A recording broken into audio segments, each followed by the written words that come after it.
আজকে কি মেডিসিন নিয়ে কথা বলবো তার আগে একটা ছোট্ট পাড়া একটা কেস দিয়ে শুরু করি। একটা 65 বছরের ভদ্রমহিলা আমার কাছে খোঁড়াতে খোঁড়াতে আসছে।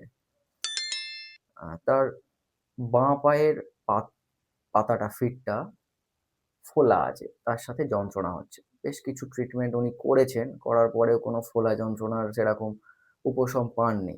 তো আমার কাছে আসেন। ওনার সাথে কেস হিস্ট্রি নেওয়ার সময় উনি কোনো রকম ইনজুরির হিস্ট্রিও কিছু দিতে পারছেন না, অথচ একটা পায়ের পাতাই শুধুমাত্র ফোলা।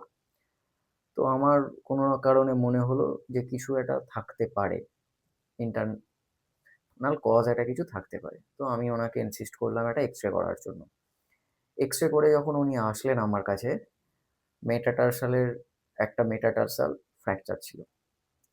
তো ওনাকে আমি প্লাস্টার করার জন্য বলি যাতে মুভমেন্টটা রেস্ট্রিক্টেড হয়।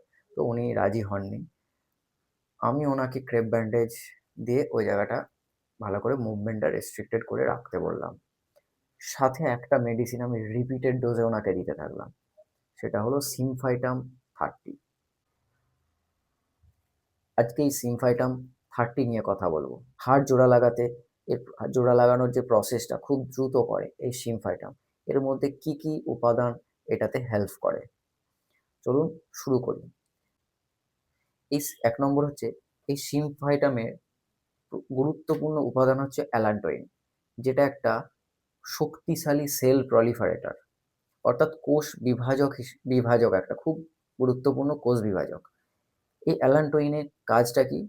এটা হাড়ের সংযোগস্থলে কোষ বিভাজন, অর্থাৎ কোষ বিভাজন করে এবং কোষের সংখ্যাটাকে বাড়ায়, অর্থাৎ অস্টিওব্লাস্টটাকে বাড়ায়। এর ফলে কি হয়, কোষের উপরের যে আবরণ পেরিঅস্টিয়ামটা, তার সেল বিভাজনটাকে বাড়ায় এবং সেই হাড়ের জোড়া লাগার প্রসেসটাকে আরো দ্রুত করে এবং খুব তাড়াতাড়ি সেটা জোড়া লাগতে থাকে। ২ নম্বর কি, ক্যালকুলাস ফরমেশন।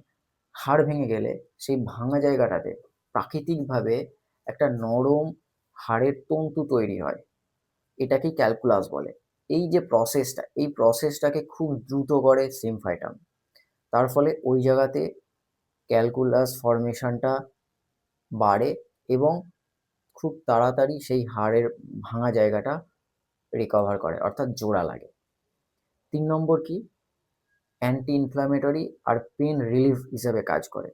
যখন কোনো জায়গা ভেঙে যায়, কোনো হাড় ভেঙে যায়, সেই জায়গার তার চারপাশটা প্রচুর ইনফ্লামেশন হয় এবং সেখানে রক্তক্ষরণ হয়, যার ফলে ওই জায়গাটা অনেক বেশি ফুলে যায় এবং ব্যথা যন্ত্রণা হয়।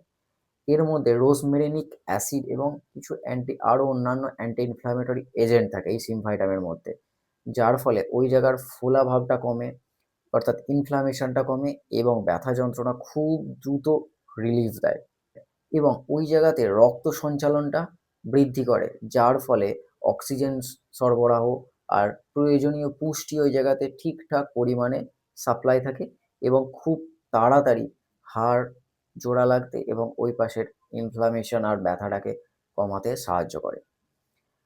৪ নম্বর কি, মিনারেল অ্যাবজর্পশন। আমরা জানি হাড়ের মেন উপাদান হচ্ছে ক্যালসিয়াম আর ফসফরাস।